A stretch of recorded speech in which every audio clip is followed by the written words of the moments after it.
I'm at a seminar for doctors. It's called Back to School for Doctors, and this is the second time I've been at a large event where there's been a fire alarm pulled, and it's all been false. They said it's happening on the 5th floor. We don't know if that's true or not, but the fire trucks are on their way. I'm going to videotape this. This is September 24th, 2017.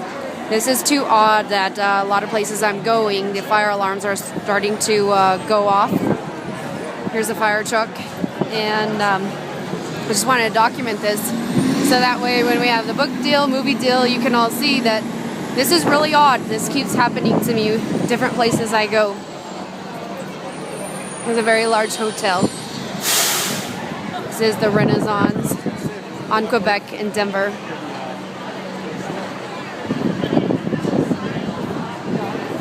So there's no making this up. As much as CMHIP wants to say it's a delusion, there's no delusion. This is definitely leaked.